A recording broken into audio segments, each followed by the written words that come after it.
Welcome back to the Reactlord Podcast. I'm your Reactlord, Nathan, and these are your Reactlords, Nikki and V. Dude, I love that so much. Okay, inside baseball. Someone left a comment and called us a bunch of cawing lesbians or lesies. Yeah, I love that. I think that is that is amazing. Actually, yeah. Welcome to the community. Yeah, welcome to the Reactlord Podcast, episode 63. Yeah, that's crazy. We're still here. And we've officially caught up to Leftovers, H3H3 podcast, who's on episode 62. Yeah. Kind of left them in the dust there. They kind of... Yikes. They like helped us out maybe a little bit.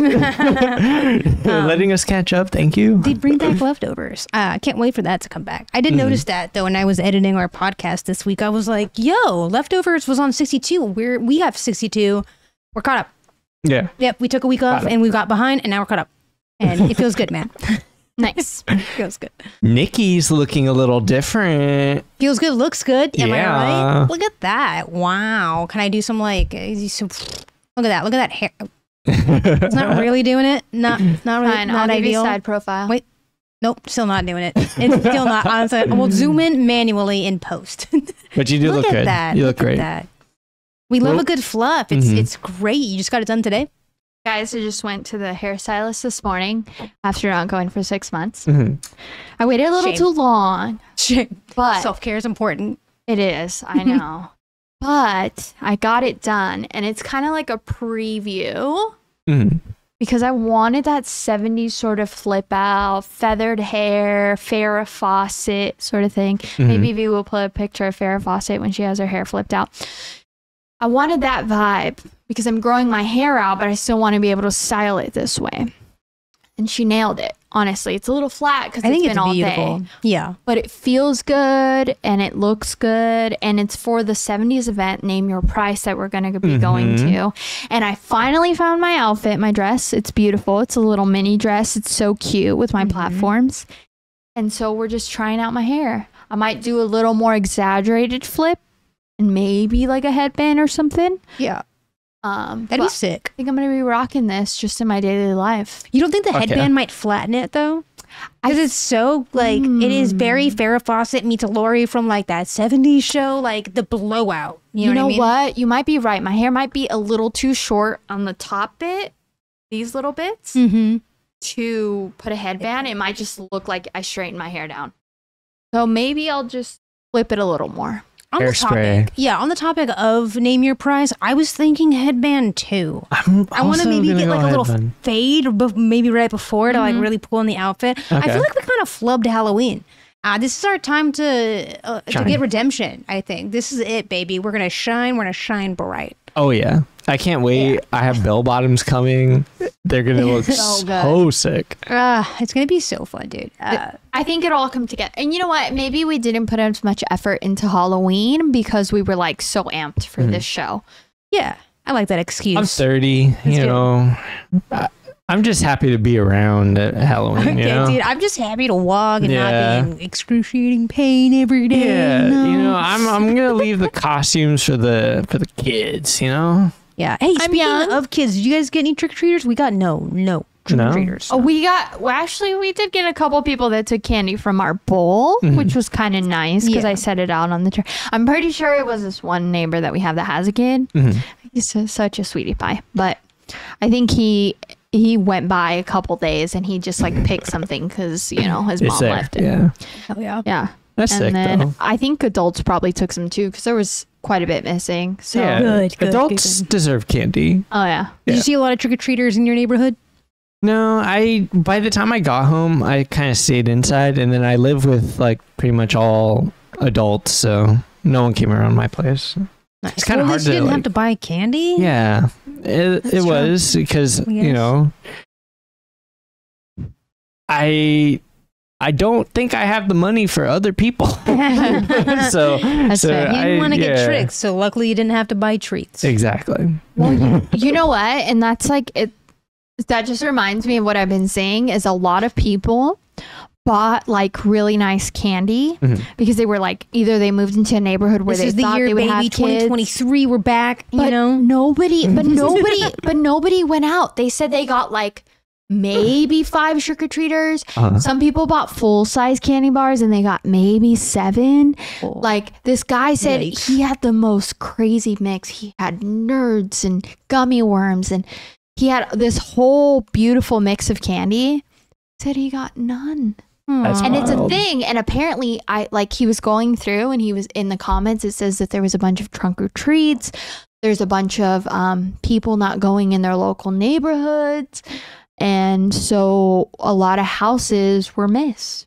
And he said it wasn't because there was like a lack of lighting or like a lack of decorations. Like apparently like all the houses and apartments had decorated really well, but like they just did not see trick-or-treaters. You know what this reminds me of? Those TikToks or those shorts that you see about like kids' birthday parties that are like kind of elaborate and nobody shows up. Yeah. Okay. It's just sad. Yeah. It's like not celebrating anymore. So, and then, it was like the poll on like, maybe it's like about like, we think about our age and when we were trick-or-treating, oh my God, I would take a pillowcase because I went to so many houses and got candy. Yeah. Like that was a thing that happened. I did notice that pillowcases are totally out from what I saw on the TikTok because again, we didn't get any in-person trick-or-treaters. Reusable bags are so in, you guys. Oh, you know what? That's good too because they're like reinforced. They put cans and stuff in them. Yeah, like sacks of potatoes go in there. They're storing candy for days. Yeah. These new kids, I'm telling you, they got it. They got it on lock, dude. Anyway, but besides that, we were going to talk a little bit about gaming. I feel like this week has been a big week in personal news for gaming. We're all fucking gaming. Yeah, I think the big one is Suika though. It's not just us. It's like the entire streamer community. Tournaments are happening now. Tournaments are happening. Like big streamers are like playing this game a lot. Like Ludwig, Lily. We talked a bit about it last week. Yeah. I don't want to dwell too hard on it, but I will say this. Last week, we did not have Suika. This week, we do have a version of the watermelon game. It's called a My Suika, available on the App Store. You can go get it if you want. It's 99 cents to have no ads, which is delightful because there are a lot of ads. But essentially, it is the same game as the Switch Suika. Like, it's pretty much an entire IP rip. But we all got it, and we have been playing it, so we have scores to report. Yeah. Oh, buddy. And I feel good. I'm in the middle of the pack. Nice. Looking at Nathan, I don't feel good. I feel like I'm in the bottom of the pack. Because you are. And I am. And my number one high score is not even my high score. Thank you, Nikki. Wow. Sorry. It's okay. I warned of this. I did warn. 2693 is my high score. Okay, nice. Mine's 19 something. You haven't broke 2000? Nope. Ooh, I didn't mean to say it like that. That came off like a pejorative. It's okay. Well, I do have to defend myself. The only reason that I was playing on your phone is because I wanted you to play on my iPad because it was a bigger screen and I thought it might be better for you. Yeah, you just wanted my high score. Nice. Joke's on you. What's your I'm high bad score, at the game. Nikki? Because look at I told you guys that I would be investing so much time into this game and I would be cracked. Yeah. Maybe we could, I've gotten pretty close to her high score and I don't know what your high score is. 3203. That is my high score. I just checked it 5 minutes ago.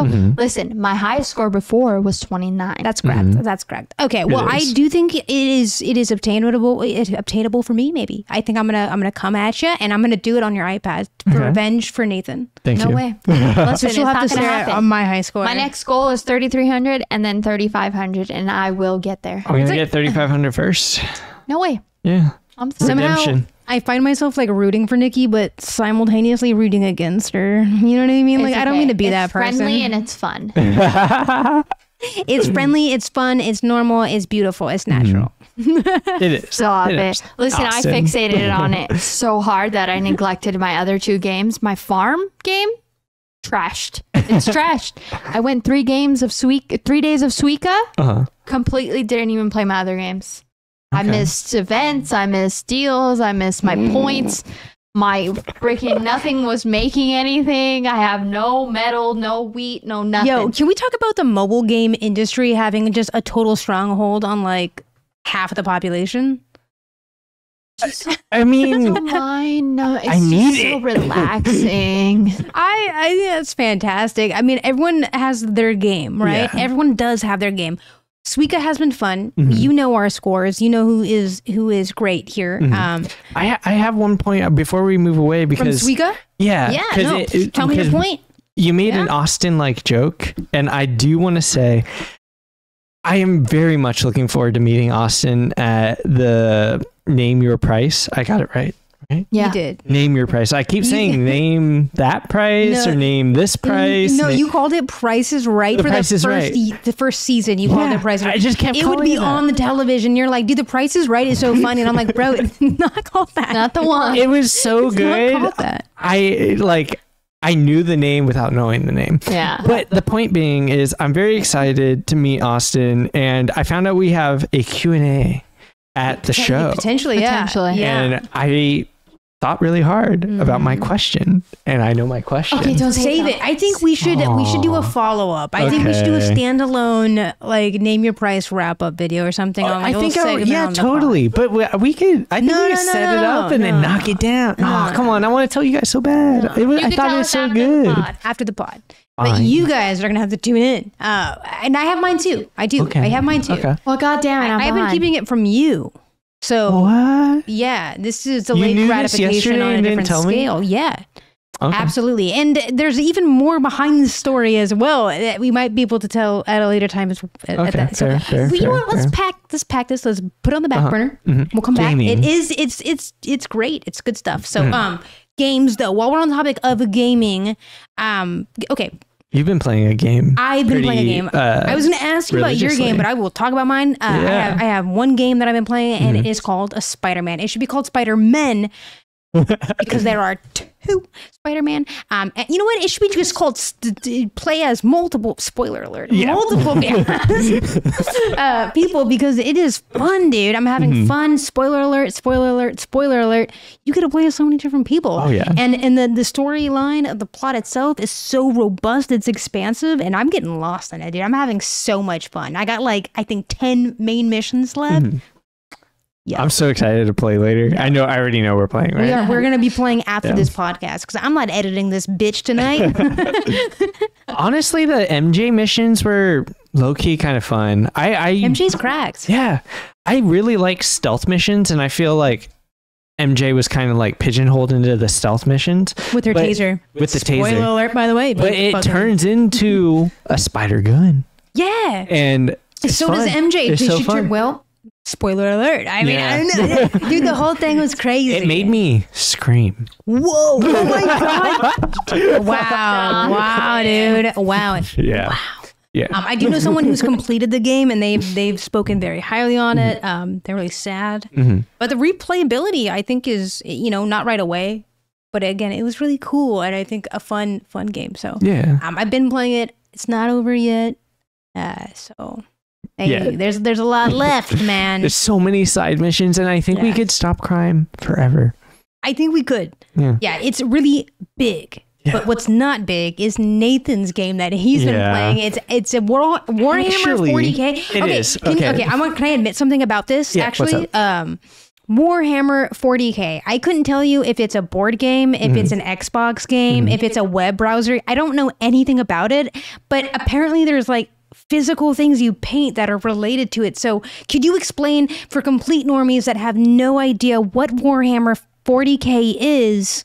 Could you explain it to us? Yeah, I pulled up the Wikipedia. It's from 1987 and has been going on until now. So supposedly it's the most popular miniature war game by far.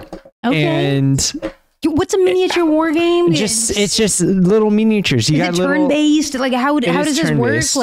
It's so there's a board World of D&D. To be fair, I'm just getting into this, and the rules are kind of hard, and I honestly don't really know how the tabletop game works very much, but the video games, you see, that's why it's so confusing, because there are video games and there are other mobile games and other avenues to digest the universe of 40K. How did you get into it? I got into it because I was playing this game Dark Tide, but even before then, I had known of this game, and I think I had known about 40K in high school. I remember Ricky from high school had these 40K guys. I thought they were so cool.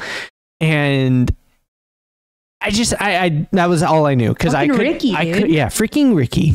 I couldn't ever afford this game before as a kid. Yeah, so that was the end of that story. Do you buy individual pieces, or is it like Yu-Gi-Oh, where you could buy like a pack where you? It is like Yu-Gi-Oh in the sense that you could buy a pack, but buying a pack isn't enough to play the game, which is the same in Yu-Gi-Oh. But they do have like starter stuff and you could get into the game, but like I'm reading off this Wikipedia right now and it sounds pretty like pretty fair, is that even to just start playing the game, the tabletop game, you're going to probably spend like $400. And like I think that's on the high end because that's like a game console, bro. That's crazy. More expensive than a PS5. That's more expensive than a PS5, dude. The bare minimum. You don't even paint them. You don't even glue them together. You just buy the box. It's like $100. Duh. It's $100. What? And I can't tell you how much I want to spend that $100 because I just want the little guys. So you caked up, huh? You caked up real good. You know, with this part-time job, you know, I'm just slinging coffee and building Warhammer. But like, it has also come into my life recently because it just is in a lot of it has a lot of references in like pop culture. Yeah, and it like has. Michael Reeves had come up like in a video we were watching, and he was engineering guy, by the way. Yeah, and how he just like really wants to like paint Warhammer 40K, and I was like, I want to fucking paint Warhammer 4K. Doesn't like Henry Cavill do that or something? Henry Cavill paints Warhammer 40K, and then South Park did a whole bit on Warhammer 40K. Oh my god, we were watching South Park, and that's why I keep thinking of it. It's like recently has just been coming up and up and up, and like I just want it. There's no good reason to get into it. I just want it. You deserve it. And I deserve it. That's right. I just want stupid bullshit. I deserve stupid bullshit. And let me tell you something too. It's like I had watched videos of these figurines. Right. And I just like had forgotten about them. And this was a while ago. I want to say it was a couple months ago. I saw videos, you know, TikTok and stuff. I see these little miniatures. I'm like, wow, that's so detailed. Like how cool. Right. So I'm like scrolling.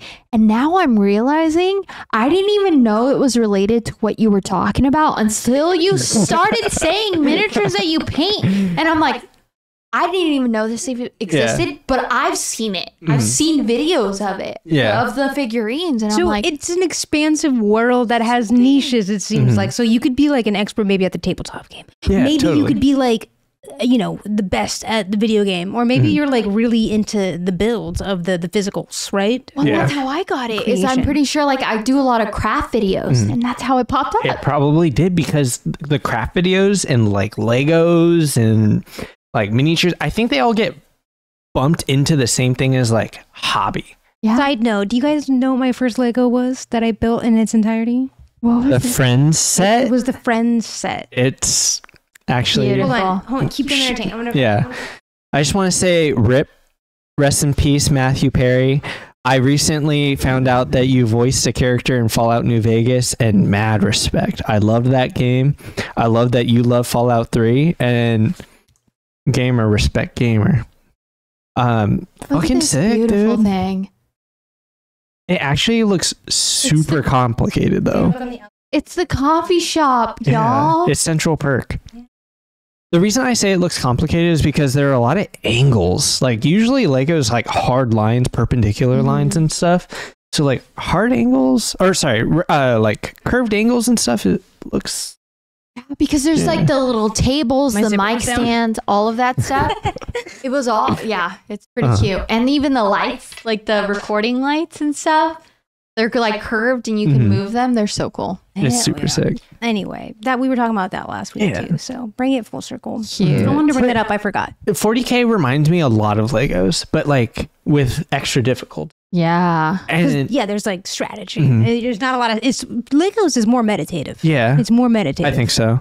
Whereas with this, I think it's like, this looks like a project. Like I was looking at videos of like how people put them together, like from the sprue, which is the like panel of plastic that all the models come on. They all come like on one little plastic thing, like 3D printed. So you have to like take clippers out and like clip them out and then like, you know, fix them up a little bit and then glue them together. And it's like from that stage to then like painting them, it just seems like such a process, like hours. I think this is like multiple hours to complete. So are you like a trifecta kind of man? Do you appreciate all three, like board game, video game, and then the physicals of like the painting? I want to say yes. I like the miniatures just because I think they look cool, and I've just always been a fan of miniatures. Like even bonsai. Like I like tiny things. I just think like Legos. You were talking about when that one trend was popping off with a little guy. Do you remember the little food? Yeah, the little. You brought that up. I love that. I was looking. There was like a podcast we did way back when, and you brought it up. Was like the little foods. Like to make a for hamsters and stuff. Yeah, you brought a TikTok actually. And it's just like I like that kind of stuff. So I do like the tabletop thing, and I like the fact that not only do you get the little guys, but you get the duality of like it's also a game. It's such an expansive IP, exactly. So that's really cool. But I've only ever played one video game, and it's Dark Tide, and I really like that one. And it has influenced me so much that like if I were to get the tabletop game, I would get the same guys in the video game, which I think would be super sick. But you know, I the only reason I even got into Dark Tide was because it's free on Xbox Game Pass. If it wasn't free, I think it would have been it would have stopped Steam on pulling the trigger on trying to buy one of these things. Because like right now, to get that starter army, it's like $115. And it's like, that's the cheapest it's ever been. And that's historically the starter army. Yeah. That's good marketing, right? It is. It is. Do you want the starter army? Is that the one you want? I think so, because it's all in one. You don't have to think too hard. I don't want to think too hard. I just want to have the bare minimum, and then I get out. I think that's one of the things about Warhammer that no one really says is like, no hard feelings. Like, listen, if you want to like buy a super big army and expand it and like keep going, that's awesome. For me, like, I like the bare minimum. Like, I want to play a small game, get me in as little as possible, and then just because of the money. It's like if I had disposable money, it actually probably wouldn't matter. But like when I think about expanding an army, it's like, why expand? Like I have the minimum. Let's play. You know, I don't think it's all about winning. Like I don't know if I need to spend more money on an army to like be more competitive, because I'm not even there yet. Like I don't even freaking have an army yet. Like I need to worry about painting them. It's like learning to edit videos on iMovie. Yeah, it comes with it. It's there. You can learn, you know, at least your vibe in your style editing, you know, and then you can buy bigger shit. Exactly, if you wanted to, you know. Upgrade later. It's like investing, right? So you want to, you're investing a little bit of time. Yeah. So you're investing and you're like, let me start with the starter and see how this feels, see what I like about it, so that your next decisions are more informed. Yeah, I think so. Now you've detailed what you want. Now you know what you would like. Now you're like, I'm willing to spring a little extra for this, but not this. Yeah. Because it's worth it on this end. And it's niche. So that's probably also going to make it more valuable. As you're, you know, same with art. You know what I mean? Maybe. So yeah, totally. No, I'm serious though. Like I feel like these niche sort of, I don't want to call it a hobby. I feel like it's more they literally. I should say I have not been accepted into any Warhammer community. So when I say they, I'm just talking about the Wikipedia, is that it's called hobby. As a new member into the Warhammer 40K community, is there any like thing you want to ask or say to the community that can maybe help you find your footing a bit easier? Like, I don't know. I don't know if I have any questions yet, because it is such an insular bubble when looking at the content. So I don't know. Okay. I'll ask you again in a few weeks. Yeah, ask me again after I buy this army. I'm like this close, close. My fingers are touching. Final question on Warhammer 40K. When you buy the army, you have to paint it yourself, or does it come pre-painted and pre assembled. Like, nope, you got to do it yourself, or you can commission somebody. That's right. But I kind of want to give it a shot. I want to give the painting and putting it together a shot, mostly because like that kind of titillates me a little bit. Like I want to have that project. I want to like build a Lego. Yeah. And don't get like, I reserve the right to change my mind. Like if it all of a sudden is like, oh my God, this is too much, I'll sit on it until I can pay for a commission. But I do want to give it a shot. Plus, you're a creative, and I feel like you should try it out just to see if it's something that you like. Thank you. I've seen the painting of them. It's so freaking detailed. Looks so hard. It's super detailed. Yeah. But I was fascinated, so I kept looking. I was like, I'm gonna watch this whole damn video. Yeah. Okay. That actually brings me to my next point. I kind of fell into a rabbit hole today. Okay. So I woke up pretty early this morning. I started editing, and what happens when I hit the latter part of the day is I kind of get brain fried.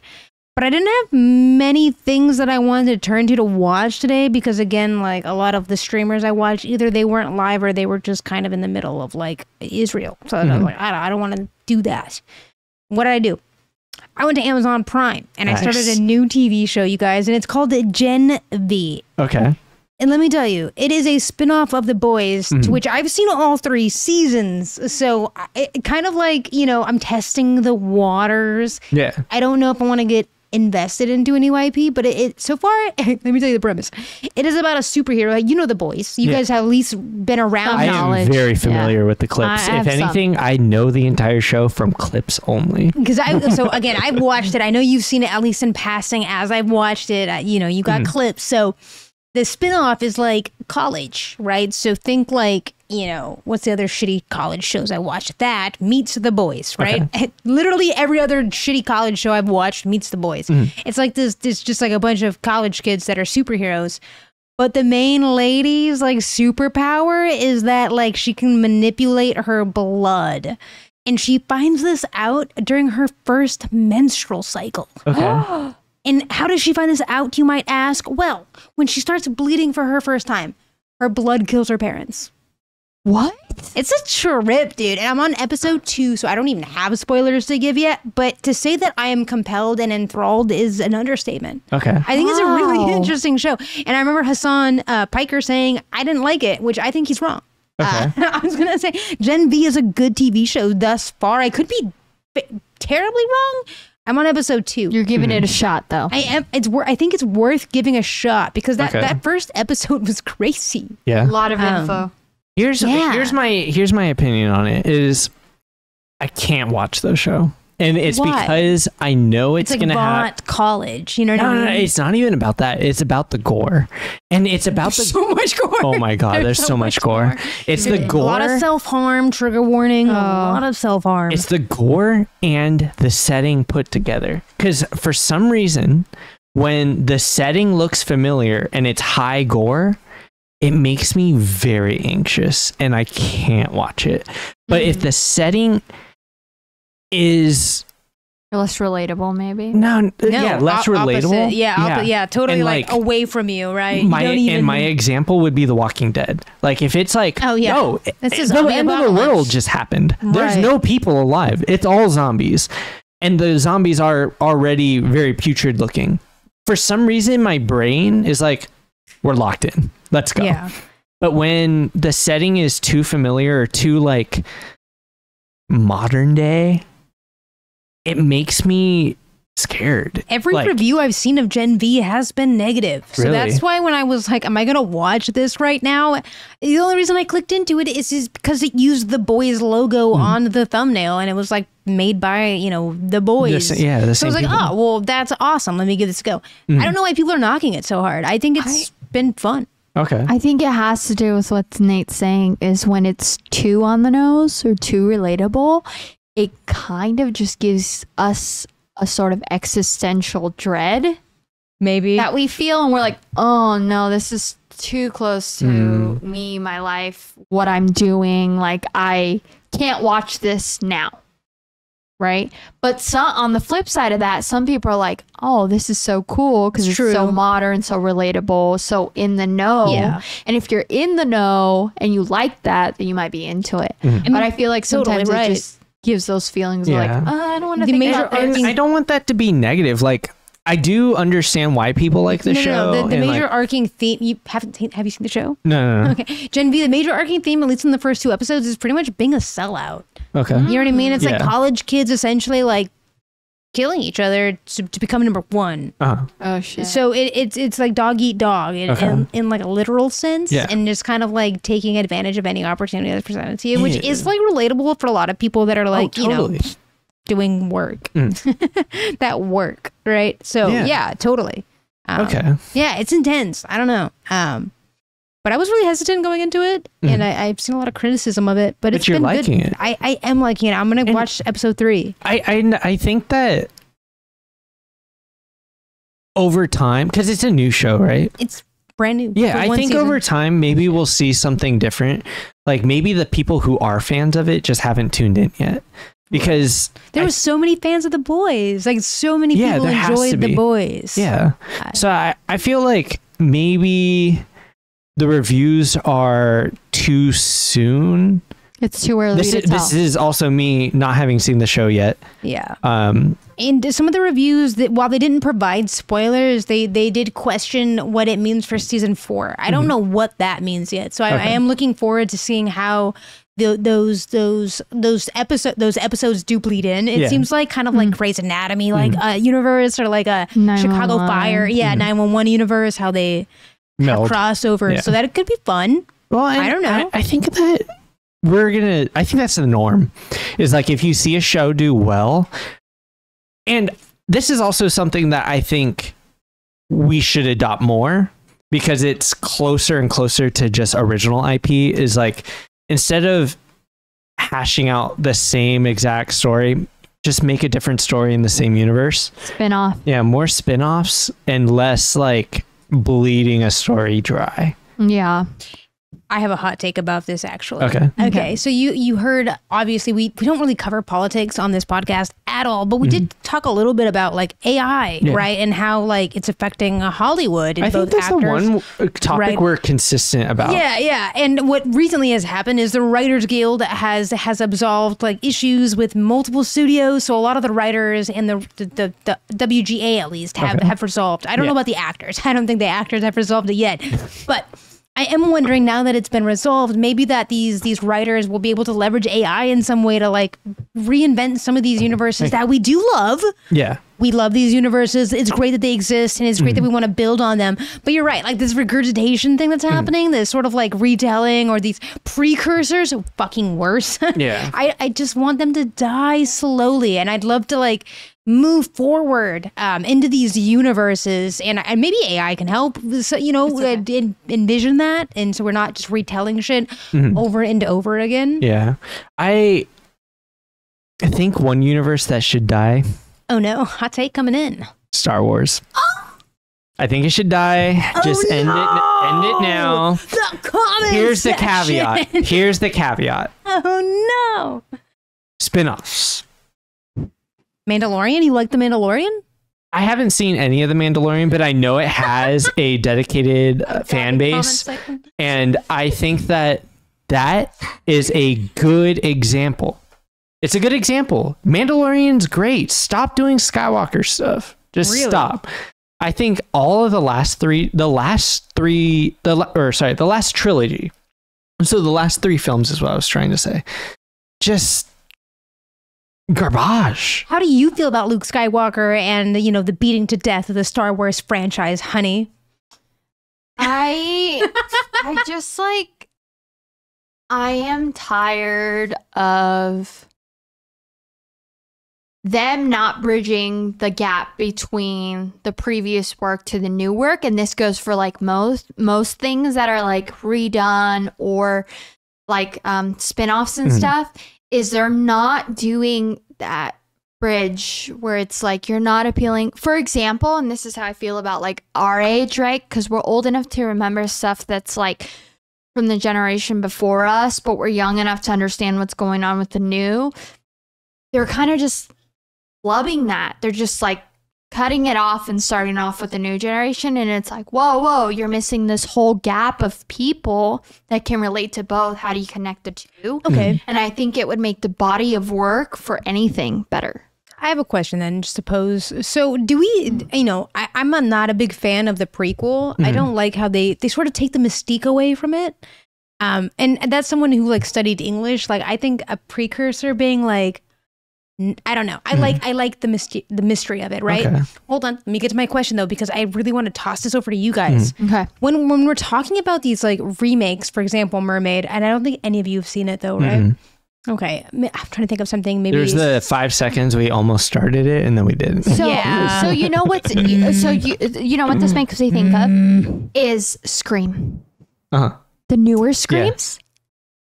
But even those are chronological, baby. Think about it. That's what I'm saying. But so much time, but so much time had passed, but they still managed to like. This is a really hot take because I think a lot of people would say you're wrong, that the Scream franchises have lost that sort of like horror. That and I would actually agree with you. I would, and here's why, I guess.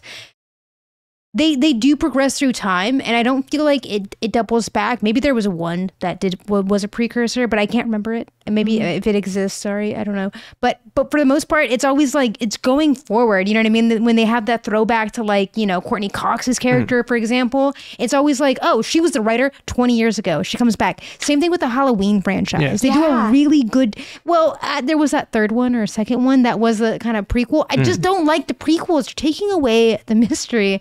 And in sort of like what you've already established. Yeah, true. There's no reason to do that. No, there simply isn't. Just move forward. I think there's value money, in that. Right? It has to be money. When you like Hocus Pocus, Disney, it made me cry. They did such a lovely job at sort of progressing the plot forward while like paying homage and respect in a beautiful way to like the past. And I think that's how we should move forward with it. I don't know. It's like like you said, an homage to the past with a refreshing new modernization that perfectly like they bridge it together in a way that's beautiful. Now, why is that so hard? Come on. No, but what I'm saying, it is hard because like you have like the corporations, right? Like Disney is saying, well, we need to make money. And like what works is like, we're destroying the mystery. We got to tell them what happened. Yeah. Well, they want to know what happened, whatever. So that's why they cling on to these precursors or whatever. Yeah. But I don't want to say anyone's lazy, but like the studios probably don't let the writers like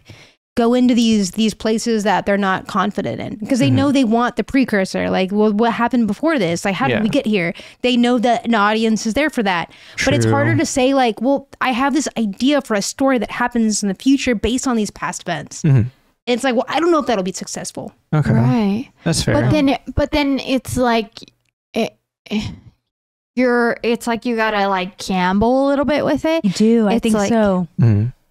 Stop rehashing the same things and come up with new ideas, because even if they flop, they're giving you an indication of where the crowd, the fans are going towards, and then you can adjust from there. I mean, these are companies that are like billions of dollars, right? Yes. So I mean, and yes. I just, and Disney, and that's their aim, is to continue to develop that and make more. Yeah, and this just reminds me of like, stop going back and go forward and expand. And this reminds me of the Disney movies like Encanto and Coco that did so well, right? Yeah. And this kind of just like reminds me of like, you're new expanding. IP. That's new IP too, right? New. But it's not like rooted in the same sort of Disney like genre, like cartoony, but they're expanding their ideas. They're doing what they do well, but with new concepts. And I think that's what they have to rely on, because I think that those sort of things are what people want. They want the nostalgia of what they know, Disney, with the new representation that they want. I agree. Now, having said all that, I think they should remake the prequels. Wait, what? You remake the prequels to Star Wars? I think they should. And the reason because you said that you didn't like the prequels, and then it made me instantly think of something. And it was how fucked up the ordering and the chronological typical delivery of Star Wars. Oh, also sus. My delivery of that also was sus. Terrible. Hold on. But almost as terrible as Star Wars. That. The chronological order that they gave us Star Wars was fucking devastating. Yeah. 4, 5, 6, and then 1, 2, 3. What the hell? No sense. It made no sense. And it's like, okay, yeah, it made sense from this. Well, I don't give a shit. I don't give a shit. What it would have made sense is if you would just give it to me in progression. I was a child. Yeah. I wasn't even around for the first two. I was so stupid. I glazed over it. I didn't even think about it. It's unfortunate because like it was a cultural reset. Like everyone and their mom wanted to take us to Star Wars movies as they came out. I saw them in theaters, but every single one except for the first 3. It was so discouraging to keep up. It was like never mind. I'm not going to go there. There's a lot of words that I feel like back in the day you should know. And I feel like Star Wars was one of those that like either you knew what was going on or you didn't. Yeah. And that's how I fucking felt, dude. And I always wanted to be a part of it. But you're like out of the loop. Yeah. Have you guys heard the Jar Jar Binks controversy? Please tell us. Okay. Jar Jar Binks was supposed to be the Sith Lord. What? You know Palpatine. What? But do you know Jar Jar Binks? And it makes sense. It makes sense from a writer's standpoint. Give me the elevator pitch of how Jar Jar Binks once was supposed to be the fucking Dark Lord. Isn't this what you said? Really? I'm not going to be able to give you like exact examples or not all of them because I can't remember them. Jamie, I can Google this conspiracy theory? Because Jar Jar Binks, for people who don't know, is kind of like not a whimsical character, but sort of like a levity character. Jar Jar Binks brings levity, just like R2D2 does, right? Yeah. It's just like when you see them, you get stoked. So to think of them in a role that is so opposite of that is kind of blowing my mind right now. Okay, so this is from Screen Rant, and it's giving me 10 examples of when Jar Jar Binks should have been the Sith Lord. Wait, hold on. So this is a conspiracy. It's a bit of a conspiracy, but formal lore. It's not officially like. It's not because there's a lot of bureaucracy. Liar, dude. But there's signs that it was going to be, but that George Lucas backed down because of audience abhorrence to Jar Jar Binks as a character and his voice. 2 things. First, I need to know the sequence in which like it's real lore. That actually is real lore. I need to know more. Second, how would he have gone from Jar Jar Binks to the Dark Lord? Because he was supposed to grab another beer. Okay. Wait, go ahead. He was supposed to what? Go ahead and finish. So Jar Jar Binks is the comic levity. He is a buffoon, lovable, positive, and infiltrating the Jedi Order as a good guy. Actually, as a bad guy, though. Like inconspicuous. Yeah, he's supposed to be inconspicuous. He's supposed to infiltrate, and he's supposed to gain information because the whole point of the Sith conspiracy was to bring down the Jedi Order, to bring balance to the Force. And the conspiracy goes as far as like, Palpatine carefully orchestrated everything, but Jar Jar Binks was supposed to be this like Sith apprentice. His goofy movements might be disguised as like Force skills. For example, when in the first movie, when he goes into war as a commander, there are clips and scenes of Jar Jar Binks miraculously making it out alive while not actually fighting. He's just, moving around, and by luck or the Force was killing the troops, gaining more clout within the Republic as like, a fighter. But if you watch the movie, like, he was just stumbling around and was falling into luck. Or did they make it seem that way on purpose? But that's what I'm saying is like they were making it seem that way because actually he was very Force sensitive and was billed to be the Sith apprentice. Jar Jar then becomes a senator. He gets involved in politics, which Palpatine was also a senator, and then became the counselor while Jar Jar Binks took his spot. Perfect position, right?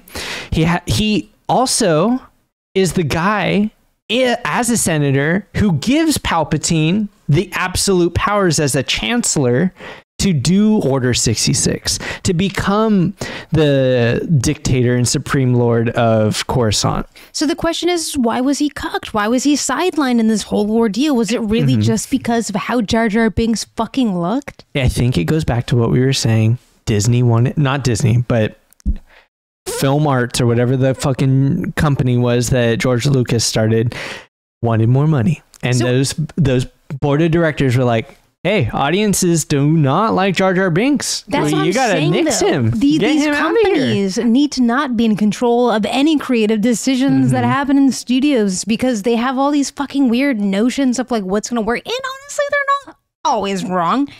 But, you know, they could champion some fucking creativity once in a while. I was going to say, with the not norm, right? Kind of stunts it, kind of like, you know, nips it a little bit. Anyway, we and have then the number one clue is that, and this is why I know of it, is because pretty much the actor for Jar Jar Binks and George Lucas have pretty much confirmed it in interviews, saying things like Jar Jar was actually the key to the first trilogy, or that he had a bigger role but was subdued. So it's like there are, without clearly saying like, no, Jar Jar Binks was supposed to be the Sith apprentice and the person that we were all scared of, but you know, my board of directors didn't like that. They didn't keep it hush hush. They just say there was more. Dude, I bet there's so many instances in which that's happened, though. Like, you know, shocking twists to a plot that, you know, you're familiar with that have gone totally the other way because of some deity, right? Sorry. No, I'm talking over you, and the audiences do not like that. No, I'm so sorry. We appreciate audience feedback, you know, and some of it's good. I think that's good feedback, though. It's like not talk over one another. I think that's a good, I've stopped myself at least twice. And I bulldozed you twice. I'm so sorry. Men. Yeah. You know, we don't respect them. I think one of the beautiful things about this podcast, though, is is that we do it for fun. I don't know. We're not fucking professional podcasters, dude. We don't go to downtown fucking LA to an expensive studio. We do this in my fucking bedroom apartment, 2-bedroom apartment. You know what I mean? And whatever. It comes out the way it comes out. So we appreciate feedback. Anything that you think would help make the podcast better is always appreciated, especially if it's considerate. I think. Thoughtful. Yeah. Speaking of thoughtful, do you want to move on from talking about this? I was hoping that something would pop back into my head. There was something on the tip of my tongue in this. Jar Jar Binks. No, I think that's it. It reminded you of something, a show. Charmed. Charmed. I think so many things could have been different in Charmed, but they aren't. Like Prue. House of Hallowell. Where the fuck is Prue? She should not be dead.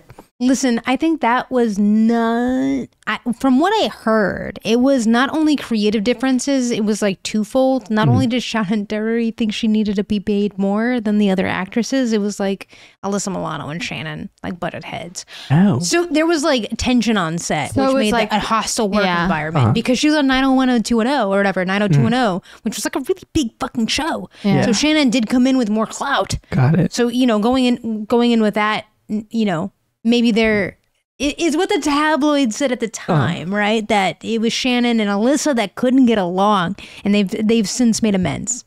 It just, you know, still sucks. I know, but I don't want to blame the fucking directors because they did, you know, or whoever was making those choices. Like, was it Aaron Spelling? I don't know. I don't want to like give him too much shit. Okay, fair. I don't know. Aaron Spelling. That's all I wanted to say. I was just like, you know, Charmed could have been never. But Charmed is awesome. I love it. It's good family shit. It's great family shit. Like kind of what we're going to be doing this Saturday, which is all related to Day of the Dead. Saturday is tomorrow for us, but yesterday likely for you guys. And in Long Beach, at this point when you guys are watching, we would have just celebrated the Day of the Dead festival. I don't know if this timeline's making any sense. Do you want to explain what Day of the Dead is to us gringos out here? Yeah, I mean, so people celebrate it differently, and some people put up their altars sooner. It's like remembering the ones that have passed, and in some instances, if you're spiritual, that you believe that Day of the Dead. No, say the actual name. Dia de los Muertos is what we call it, and it's kind of paying homage to the people that have passed away. And if you're spiritual, which I am, you put out a little something, you set up a little ofrenda, right? An offering for those with your favorite foods and the beverages of the person that departed. Pictures of the people that departed.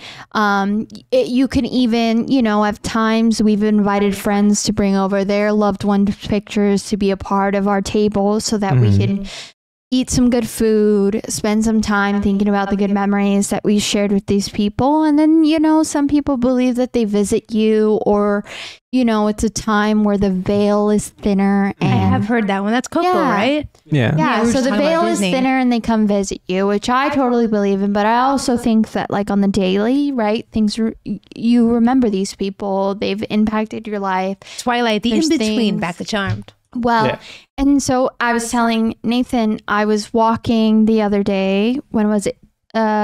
November, yesterday, right? Yeah, November the 2nd. I was walking and, butterflies to me are like a good omen, right? Like when a butterfly follows you, it's a good omen, or it's a loved one that's following you and just making sure your steps are okay. So this butterfly yesterday when I was walking, and I try to go on walks, but like I don't go on long walks often, but I went yesterday and this butterfly kept going behind me and then in front of me, behind me and in front of me. And it followed me for a good while, a couple streets down. And it was like, from November 2nd. And I thought maybe it was like my brother or like, my best friend that passed away. And I was like, it was so beautiful. The butterfly itself was so beautiful, and it kept doubling back and it kept coming towards me.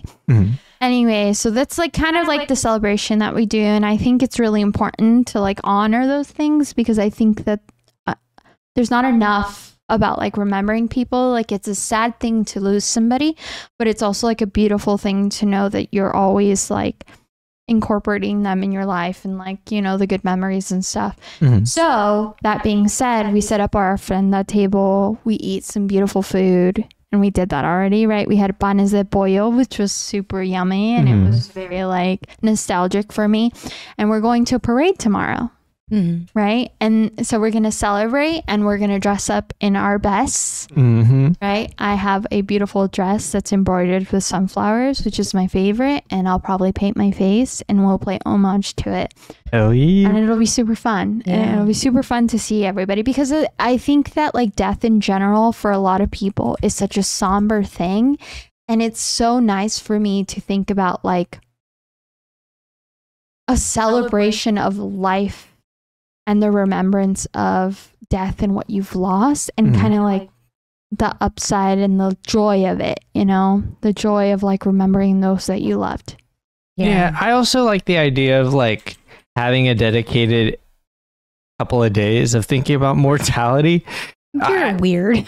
I think it's like, he's weird. I think like it could be hard, it could be easy to think about it every day, but if you could just like, I'll think about it on this time. I think it's really important, the framing that we adopt when we think about mortality. Exactly. And this is a good framing. It is a very positive framing. It is. It really is a very positive framing, because it's like, it's almost a way of saying like, remember those you've lost, but also be happy that you are alive and able to celebrate them, and they're happy for you and they're with you, sort of thing. I agree. I don't know. It means a lot to me. I think that for me, it was something I didn't get into until I was older. And I love the positivity of it. Yeah. Because like, you want to remember those people. Totally. And it also is like when people grieve, they grieve differently. And so I think that having a designated day, or sometimes people are like, I want to talk about my loved ones that I've lost and I want to remember them, but I don't want to sound like I'm annoying or a broken record to people because they're like, it's been 10 years, get over it. But it's more like, this is my right to celebrate this and do this. And I'm backed up by so many other people. I agree. Yeah. I think it serves a really good purpose. Yeah. So I'm super excited for the parade. I've never been to a parade. At least like in the States. I have vague recollections of like going to cemeteries and stuff in El Salvador and like remembrance of that. or just like people keep altars year round, and then they just add a little extra, or they make it special on Day of the Dead. And I've always like had a little bit of an altar, right? Like a dedication, a remembrance thing. We used to have one year round, actually. And that's what I was talking about was like the framing of things was like, you know, I don't know. Maybe I've lost more people than the normal person, but like I do think about them often, and we do carry a lot of photos with us, so like it is nice to take a moment and do that. And it's always, I don't know, I'm trying to find right now the Long Beach post, or was it like downtown Long Beach? This festival that's coming in that we're going to be going to is new, and I think it's traveling, and I can't fucking find it. Nathan, do you have it? Jamie, come on, pull it up. Is it the downtown Long Beach in Instagram? Well, going back to what you were saying too, the reframing, like we have a lot of pictures of people that we've lost. Yeah, but my point with the pictures was like presence, right? And I think it like just being able to like go to this thing and like, again, dress your best for the people you love and like be around other people that are there to do the same thing. I don't know. There's like a camaraderie in it that's super special. So and again, this is, I believe, it's a festival, not a festival, but like a parade that is not local to Long Beach. It travels. So it's like a big like festival of sorts for Day of the Dead that is now in Long Beach this year. And Long Beach, I believe, petitioned for it to be here. So it's going to be a big thing. And I'm really excited that we get to attend it. Yeah. It might be also because there's a large population of Hispanics in LA County. So maybe that's why they petitioned it. We ordered spicy. That's right. I think it's such a wonderful, like, loving event, and even just like makes my mind, when I see pictures of my loved ones that have passed, I can walk by and smile at them because I'm going back to those days where I've celebrated them or remembering a happy time. And so it helps me in my grieving and like that sort of thing. So it's no longer this like put it away because I don't want to see it. Oh, thank you. You know, fucking Jamie with the links, dude. We got Nathan sending me links via X. I'm gonna pull them up now. Thank you so much. I also do really appreciate your like non-questionative, supportive. Hop on. Yeah, we're doing it. You know. And you know, if you want to impress anybody, butterfly is mariposa. There you go. Say more. Say more. If you see a beautiful butterfly, just remember your loved one. Ofrenda is like Portland. What? Why does it say Portland? No. That's a different link from a while ago. Where did you send it to me, bud? It's on the RLP from you. Sorry, that was my bad. From me? Yeah, I sent it from your account. Oh, you're logged into my account. It was either that or guest, and then I needed to like. Okay. Oh, sorry. I see it. I'm sorry, I got mixed up. Okay, so yeah, Day of the Dead, right? November 4th. Hey, tomorrow morning at 11. Let me see if I could zoom in here. There we go. There we fucking. It's gonna be right here on Pine. So heart of the city. Heart of the city. No, sorry. Heart of the city. Heart of the city. I love you, man. I love you too, dude. Heart of the city. Heart of the city. It's all the same. It's all the same. But I'm looking forward to it, especially just because like I am excited to see people out in the morning. I feel like I don't see that very often now because I don't go out in the morning. So I'm just looking forward to being outside, social in the morning. They have a fucking video. Do you want to watch it? Yeah, it's honestly the detail that they put into this. Oh God, it's so beautiful. So beautiful. Let me see if I could make it more theater mode for us. You guys like that? Yeah, that's better. Oh yeah, that's better. Look at that. I'm excited. I'm gonna come because I got a beautiful dress for it. Nice. It's really fun though. Tomorrow too. Okay. Ooh. Nice. It's gonna be so much fun, you guys. I'm so excited to go with you guys. Sí, todo el día. Celebrando. Voy a hablar en español. Let Nikki take this. No. Tienes que practicar. Quiero hablar español Mañana. What are we looking at here, Nick? You know, like culturally. It's just La vestidas Dia de los Muertos. Well, they dress as Catrinas, right? So the skulls and the Catrins are the ones with the suits. And they paint their faces. That's so cool, though. Oh, God, look how beautiful it is.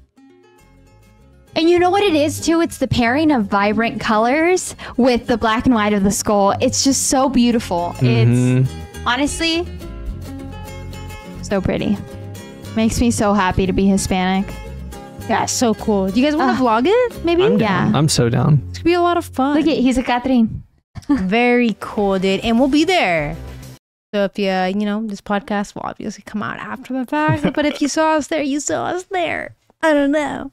Beautiful. It's gonna be a lot of fun. So it will be. I ride that beach family. Path. Yeah. Speaking of family that we want to celebrate, my mom is coming to town. Yeah, Mary. I'm hoping to get her on some of the content. I don't know what that looks like yet. Maybe she'll make us a good recipe from Pennsylvania. I'm thinking maybe pizza rolls. My man. Okay, that's what I'm talking about. I think so. Maybe we can get her on some sort of content piece, whether it be the podcast, a standalone video. She did do the video for my college class last time she was here. I think she's willing. Yeah. Oh, we made the Kung Pao chicken? That's right, brother. That's right, dude. I think that's the avenue we want to explore. Your mom has so many recipes in her brain and she's so creative. And I think that if we do some sort of like little segment with her for food or even and she's American about as fuck. Like when I think of American food, I think your mom. Yeah. Like if if there was cultural American food, I'm thinking your mom. Be my mom. Without a doubt, though. Without a doubt. Honestly, it's kind of fucking crazy the amount of recipes she's able just to pull out. In her head. She's like, in her refrigerator. You know what I mean? She's like, what do you have? And I'm like, I only have ingredients, right? So I give her these lists and she's like, we're going to make some rosemary chicken and we're going to make some mashed potatoes. And she just like pulls stuff out. She's like, we're gonna bake. I am so curious though. Are there other moms out there that like come and visit you and they like go through your refrigerator and they're like, oh, duh, we're making this recipe? Because if so, what is that recipe? Like, what is in a refrigerator? Let us know in the comments. I'm fucking curious. Yeah, dude. It's really impressive and it's so fun because I enjoy cooking and baking, and she just kind of feels that. She's like, don't worry, we can make something, we'll figure it out. And then she makes this immaculate meal and I'm just like, please stay. Please stay, Mary, I love you. But so hopefully we'll have my mom somewhere in the content, whether it be like maybe she's teaching you guys to make pepperoni pizza rolls, or she's on the podcast talking about something that could be cool too. So you can cut this out, but I'm gonna say some fucking spicy shit. Ooh, fucking say it. I don't know if I'm gonna cut it out unless you tell me to cut it out. Keep acting up, bitch. Your mom's about to move with us, dude. We're about to eat so fucking good. We're gonna give her the whole kitchen. Listen, and we're gonna move our bed into that side of the place of our podcast setup, and we'll just sleep over there. I don't, and I'm gonna say this, and it's funny. That's my sister. For those of you that are watching that, I was talking to my hairstylist today, and I was like, "Listen, if I am one thing, I am patient. I am a long game person." What if my sister watches this podcast? Listen, I think your mom does. Though. No disrespect. My mom made a YouTube to watch our podcast. And well, maybe cut that part out. But let me say one thing. I'm not gonna cut this out, Mom. We love you. Listen, Mary, we do. I love you to the point where I will wait and make it as comfortable as possible for you to stay here. And I'm talking to you right now. I will spoil the shit out of you. I will spoil the shit out of you, Marianne, and I will give you everything you could ever want, and I will need you because I know it's nice to be needed. I respect that, and I need you. From the horse's fucking mouth. I will give you whatever you need, whatever space you need, and I will spoil you. React harder. I don't think you guys, I've been planning this for so long. Listen, we've been together for almost 7 years now. I've been planning this for like 5.5, 6 years. Okay. You had no chance. You had no chance. No, I am so close. I am like a year and a half away. Trust me. Is this like the mommy issues episode? She is such a good mother, and she loves me. I love her. Okay, we're gonna move on though, because we don't want to raise her up too hard. You know what I mean? No, because we don't want to glaze her up. She's got to earn it. No, yeah, she has though. She has. I mean, I know. I don't know what I'm doing. He's egging her. Mom, Michelob Ultra fans out there, we love you. We see you. You're heard. You're appreciated. And we're going to move on to fucking TikTok time, boys. It's that part of the podcast where we break it down. And we bring you the best TikToks from the fucking internet and that we have compiled throughout the week from the toilet. That's right. And we have a few for you. Just kidding. Nikki, the queen herself, brought a few because I was slacking when I was on the toilet this week. You guys do not want to know any more about 40K. I'm so over 40K. We're over your 40K. Okay, but this one is for you, so listen up.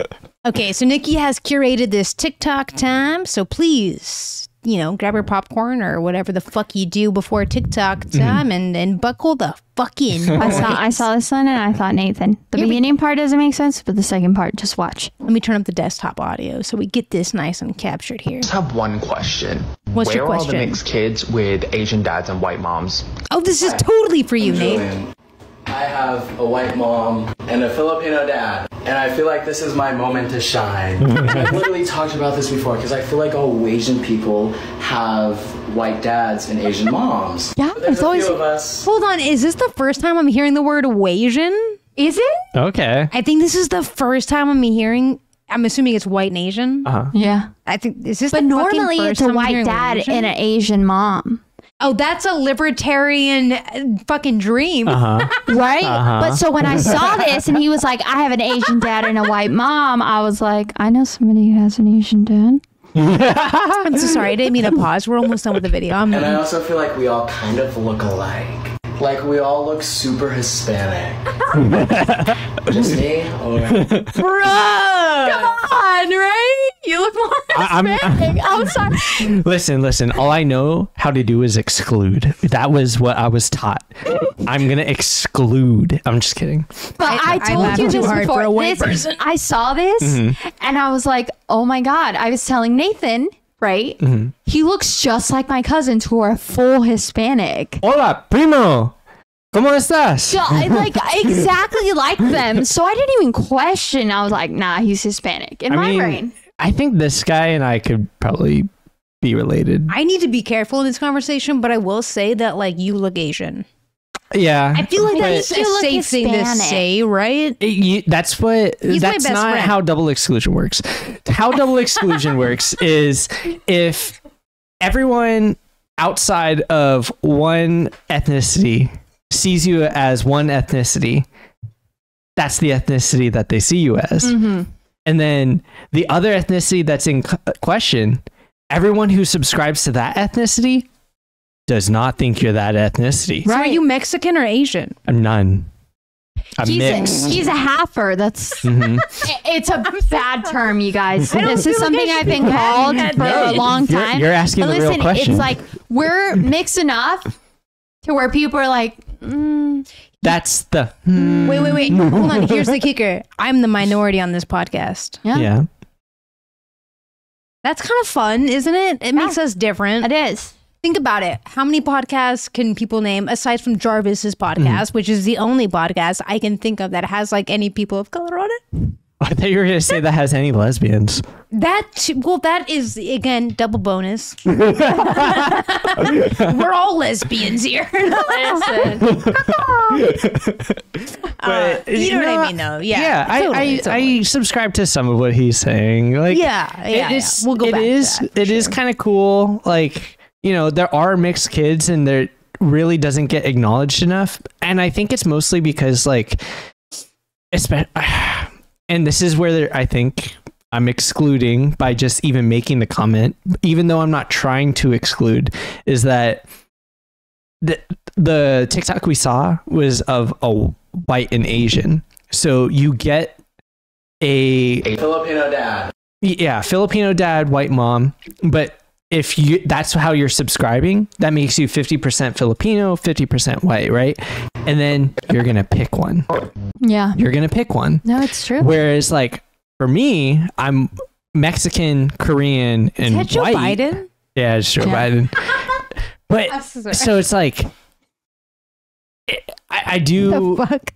hear what he's saying, and I'm struggling to be like, it's exactly like that, because it's not exactly like that, but it is. It's this Western internal wash. Yeah, This is Western wash. This is Western wash as fuck. And what I will say as a Westerner that I don't know. I grew up like, again, I'm gonna go back to this guy. Mm-hmm. He looks like this guy named well, they were twins, so that makes this a little bit more complicated. But Nick and his brother Nick and Nathan, actually, they look just like this guy. And he had a half white, half Asian dad growing up. But you know, I don't know what the fuck they're trying to say about this. They're the ones who are half white and half Asian saying this. I don't know. Yeah. But I did have a friend who kind of they had twins, so we had two friends. There's like there's such a variety with like people that are like multiple different like backgrounds, and like these guys don't look alike though. Can I go on record saying that these guys? He looks Hispanic. I'm just gonna say it. Like yeah, but I mean, as far as this guy says that all Asians, like all white Asians, look alike, but. No, he's saying like there's such a variety. I'm one of the varieties. And I feel like this is my moment to shine. Yeah. And I've literally talked about this before because I feel like all Asian people have white dads and Asian moms. But there's a few of us. And I also feel like we all kind of look alike. I disagree. But that other one had other guy that you pointed out, he had a white dad and an Asian mom. This person has I see what you're saying now. I was like, Nathan looks nothing like this guy. No, but I think we look a little bit. No, you don't think so? Kind of. Maybe. I don't know. But here's the thing though. I don't know. Nathan's like on the money with the Maybe like you can be mixed, right? You can be mixed. But depending on how you grow up, you align yourself with one, right? For example, my background, I'm Salvadorian Mexican, but I grew up in a Salvadorian home. So I associated with Salvadorian for a lot of my life, and I still do, although I'd love to learn more about it. Sure. Nathan grew up in his mom's side of the family, which is white and Mexican. So he... more, you know, he like... I think it's even more complicated than that. It's like, I think I grew up in a mainstream Asian white household, American household. White American, see? Really? That's how you'd classify your upbringing? I think my culture that I grew up with, while I did have an introduction... Your mom is white, correct? Your mom is white and your dad is Asian? Yeah. Just to clarify for the audience. Yeah. I would say that my mom is white, a born-again Mexican. Because what the fuck does that? Because she has a sprinkling what the fuck of is a born again Mexican dog? So, but she claims she's a white person, right? She claims 50% white and 50% Mexican, which would make me a quarter Mexican, a quarter white, a quarter and Portuguese, half Korean. Yeah. So it's like, this is a overarching consuming theme in my life, so I'm down to keep talking about this. I'd love to continue. And it's like it borderlines into philosophy, because I don't think that the mixed race narrative has been flushed out very well, or is, even if it is like out there as consumable information, I don't think it's accessible. What makes you say that? It's not the 1960s. No, but it's because there's so many different types of mixed people, and there's always this narrative of exclusionary. There's always this, you're not Mexican enough, you're not Hispanic enough, you're not white enough, you don't fit into this categorical thing that people do. And so what ends up happening is you have like an identity crisis, because you're like, but don't you think we're all on the same progression towards mocha American is what I want to call it. You would think, but it always boils white for supremacy. Me, it always boils down to being one. Some of us are always getting some shades darker, and all of us are always getting some shades lighter. And I honestly think at some point we're just gonna meet in the middle, right? Like 2 more generations, but baby. Here's the thing. I don't know. You think so? Yeah. I don't mean this to be like, you know what I mean? America's a melting pot, but in the same breath, like America is a melting pot, and I don't know. Do you think maybe at one point we can like Obama was our first spread this away? You know what I mean? Here's the thing too. You're so silly, dude. Yeah, you're so silly. I'm not gonna go. Here's the thing that I'm trying to point out is that you're so silly. It's already, even like we're older, so it's already so diverse and so mixed, and it's one of those things where it's like it's no longer. Just think people try to be years, but people try to be the narrative of lightness versus darkness. But there's such a wide spectrum, and this is what Nathan was going back to, and this is something that I'm pretty passionate about. Is like there's no like lightness and darkness. There's no. Why are we equating any sort of lightness and darkness? It's all about. There is people that are mixed, for example. There is people like Nathan who are mixed with Asian, Hispanic, and white, but there's such a wide variety of what they can look like and what they present and how people perceive them. And now just imagine the indefinite amount of different types of people. Well, yeah, but that's just the global, hodgepodge that's been enabled by flight, I guess, right? Because like if you think about it again, maybe it's not 2 generations, but 5 generations. I mean, I think that would be beautiful. I think I don't think it's a bad thing at all. I think miscegenation is great. I think though you said that in such a fucking weird way. Well, because it's going to lead up to a preface is I think that with miscegenation. You just said that in such a eugenics way, dude. I mean, isn't that kind of what we're talking about? Isn't that what people think of when you think of mixed people? When we say think, I think it's what a lot of people fear. And that bothers me. I feel like a lot of people stumble into our podcast, for example, and then they see us and they think like, oh, this is a DI podcast, which is like diversity, equity, and inclusion podcast. And if that's what it's going to be for some people, like caca, baby, because like you're welcome here. Everybody is welcome here. Yeah. And if you don't like what you're seeing, this is America. I'm sorry, but I think that's what the future is going to look like. It's just a bunch of brown people that are mixies. You know what I mean? But I think that leads to is just identity crisis and anxiety and like because there's not enough of dedication to validating people that are mixed. Absolutely. I always think of this like scenario where like this also comes with the preface of just one is enough. And keep that in mind when I continue this scenario is say you're mixed. Now you're trying to honor multiple, not just one ethnicity because you're trying to, be who you are. Now you honor those parts of yourself. You honor them in public, maybe in front of others. Now, other people who identify as one of those ethnicities looks at you, doesn't believe you're a part of that ethnicity, and then now is feeling bad or calls you out worse. And now making you feel bad about honoring your ethnicity because they think you're appropriating it in some sense. And it's just like looks, offhand comments that can just ruin your fucking day. Make you think like, am I Mexican? It's kind of crazy that you say this. I'm sorry. You were going to say something? You look like you were going to say something. I was just going to say that like something that I do with you is like, with Nathan is I always want you because I know the feeling of not being validated in your being mixed, that I'm always like, no, you own that shit and fuck anybody who says differently because you know what? This is not exclusionary. This is inclusionary. And we will continue to push that narrative because like V says, in 4 to 5 generations, it's not going to matter because we're all going to be this way. And let me tell you, as a white person in this room, only white person, I guess. The only time I'm being double excluded again. The only time anyone has ever come up to me and assumed my race was when they were Russian.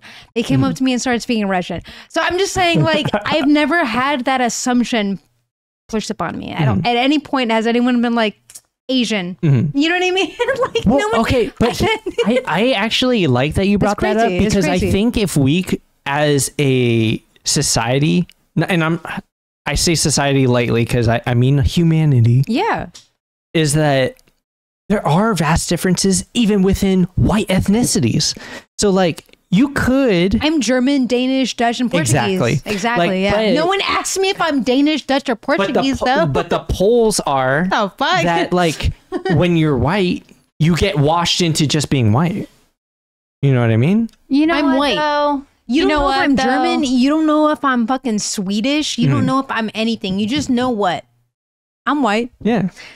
But I got green eyes. You know what I mean? Like, do you see hair. How that, like, how it kind of feeds into each other? It's like a circular loop where, like, you can't honor the ethnicities of mixed people, even when you yourself people who are perceived as like one singular identity are.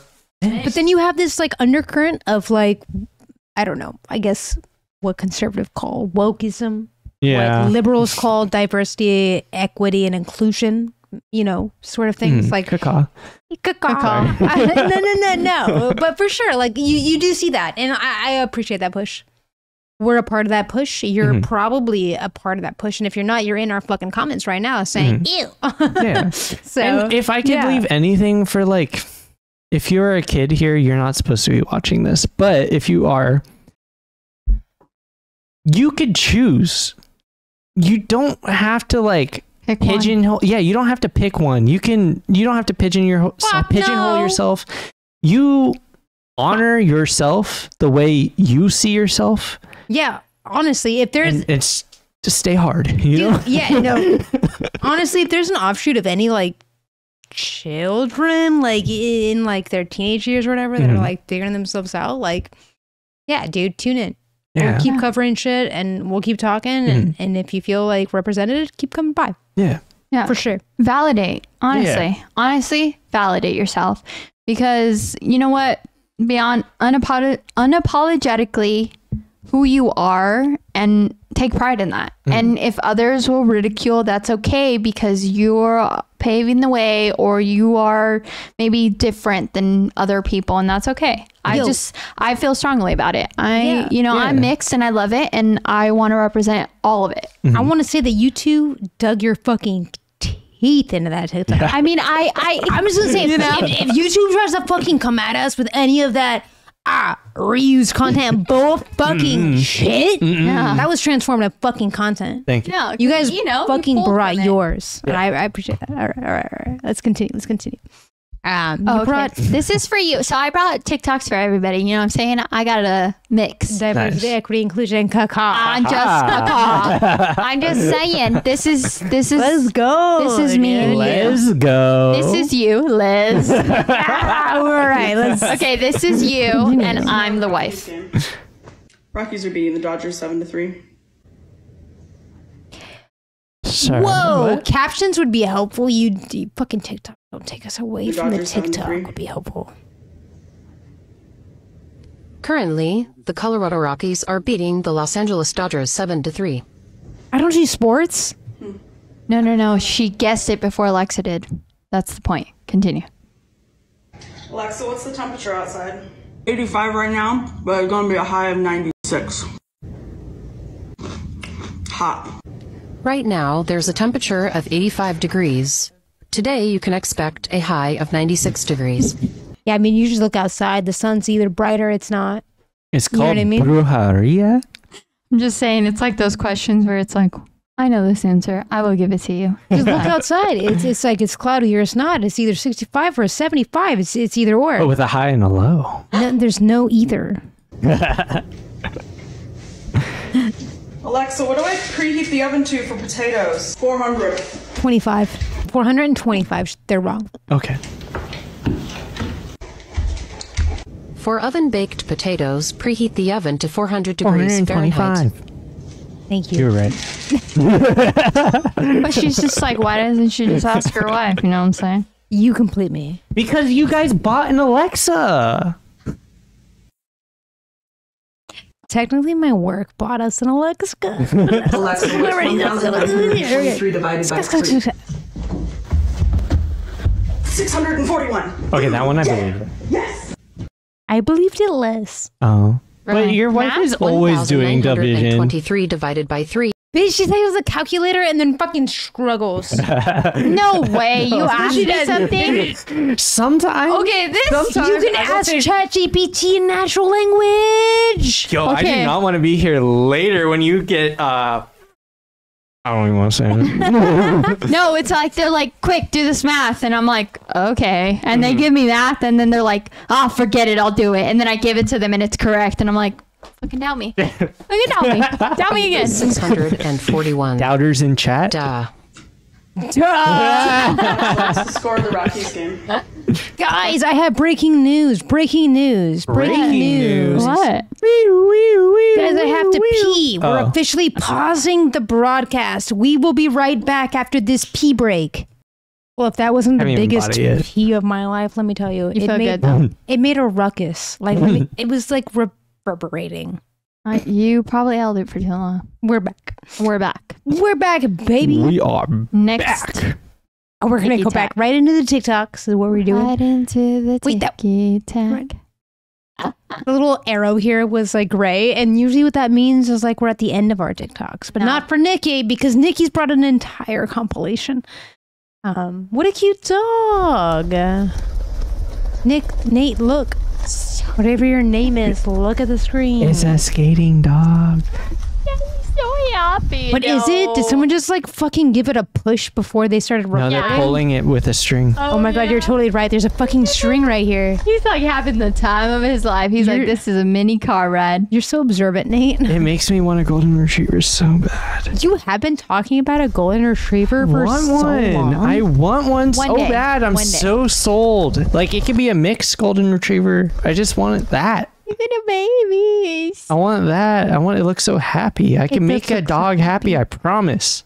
Just another millennial mad about getting old. God damn it. Don't be mad. She's wearing a Friends shirt. It's funny to watch. Yeah, I like that. Bitch, your body don't do what it used to do, David. Tell me how. I woke up this morning and this bitch was fucking swollen. I was mad as fuck.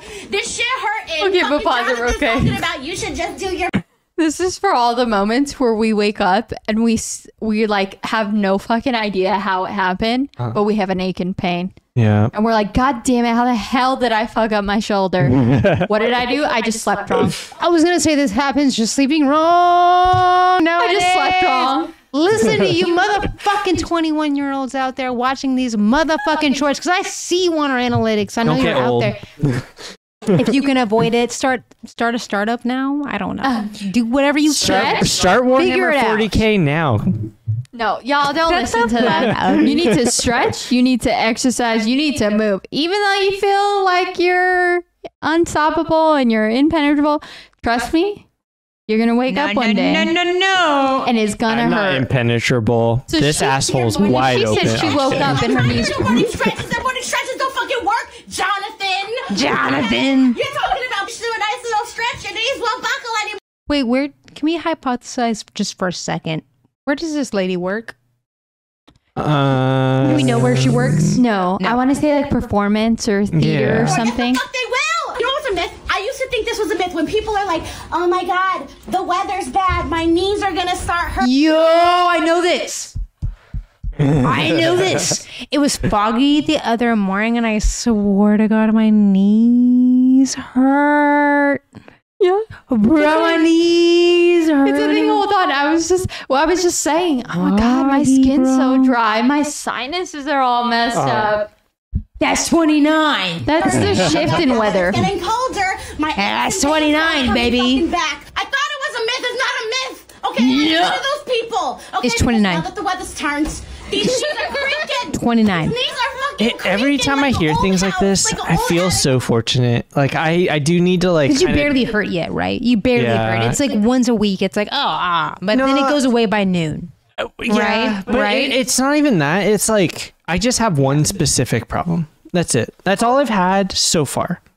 That I can think of. Like, so maybe you guys can illuminate me. Can I set you up? Yeah. Nathan just turned 30 years old back in July. I'm not even talking more than 3 months ago. What's hurting on your body? My back. Your back fucking hurts already. But it's like, I think if it were between my back and my knees, I'd rather have my knees. Because you bicycle. Yeah. But I mean, at the same time, dude, you're fucking 30, dude. But like, I feel like you're 30. It's actually helpful to hear other people like voice their pains because it makes it more bearable to have my pain. But here's the thing though. And this just reminds me of something else I saw. And people are like, the amount of aches and pains you should feel are 0. Right? Ooh, I hate that though. It's just like here's the thing about period cramps. But here's that's my point. That's my point. Fucking has period cramps. Don't let a doctor tell you fucking otherwise. That's my point. Every bitch experienced period fucking cramps. That's my point. Is that people invalidate the little stuff, and we get so used to the small aches and pains that they don't even register as something that's happening. So you can say your back is only hurting you. But if you were to really evaluate, maybe you're just used to the wear and tear of something else. Maybe something else doesn't hurt because maybe you're so used to using it while it's in that ache and pain that you're like, that's normal. It's always the out of the norm is what we're like. Yo, can I do a recap real quick? So a few podcasts back, I mentioned that I was getting my front teeth fixed.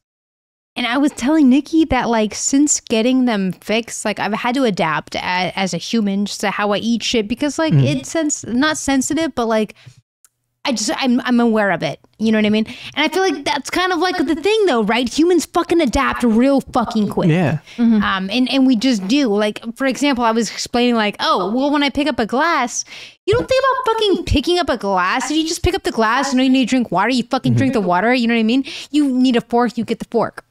It's the same shit. It's just like humans adapt so fast. Yep. It's incredible. It's incredible. It's fucking incredible. Anyway, we'll get back to the fucking tutorial. When a haunted ghost, it's like here, and I'm so mad about it. You just get used to it. I don't know. This is a thing. You gotta get used to it, bitch. We're old. Is it? We're that bitch. 35 is the new 25. No, the fuck it's not. No, it is. No, it is. It is what you make it, right, Nate? Maybe here. Okay, I remember when I was 25, my body... Right, it sucks though, because we're all like 30. No, we're 29. I'm sorry, I'm gonna be 30. That's okay. That's fair. I was telling people I was 30 at 29. But we're 29 plus. And I do think there's a lot of, I want to call us millennials. No, in the definitional sense, we are zillennials. I think I have to acknowledge, like, bitch, my knees hurt like at least once a month. I'm sorry. I'm at that point. My knees hurt at least once a month. I wake up and I'm like, is my shoulder fucking sore this morning? Right here, you're looking like 23. Carded, bitch. We're fucking carded. Every time we try to buy a White Claw, carded. I need an IPA, carded. I want to go to a club, carded. Exactly. Anywhere we need to go, carded. No, it's true. So my body's telling me something different. My knees hurt and you're carding me. Yeah. Fucking do this to me. Let's go back to the video. I'm sorry. My body's betraying me, y'all. My body's betraying me. Did she have a Starbies in her hand as she walked away? She's sounding like Cravenoff. Bro, she had this Starbie. This is how I feel. I'm like, my body is just turning against me. Yeah. Okay, this is my final one. Wait. Go back. There's this whole trend. Let me just preface this. There's this whole trend. I do not trust my Latino wife. Right. There's this whole trend of like, okay, babe? We're going to do this. It's so funny. What is this trend? This whole trend is like, normally your partner says, I trust my Latina wife. I don't. To throw a chancla and hit the designated target. Hold on.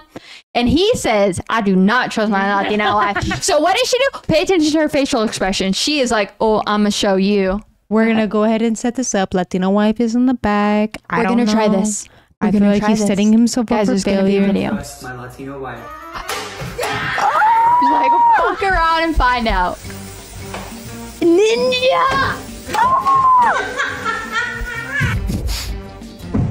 The fucking tackle. Oh my god! Yoshi the Ninja.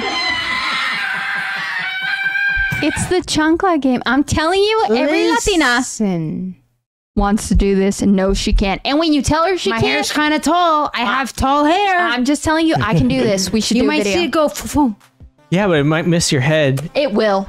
I It'd be like that.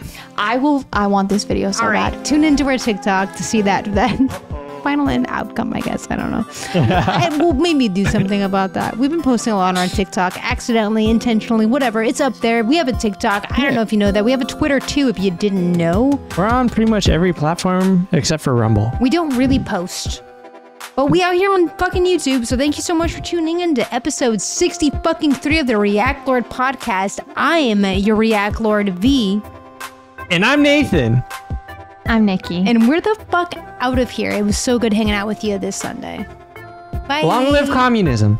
Stop. I cannot with him. Stop. I'm sorry. Stop. I don't know. We're out of here. I don't know where that came Okay, from. but look at the baby in the background. Stop. Wait, where's the baby? Right there, the kid. Wait, where? Latino. He sat there the Oh my god, I see him. He's pod. right there. There you go. Hi, baby. We're out of here. Bye.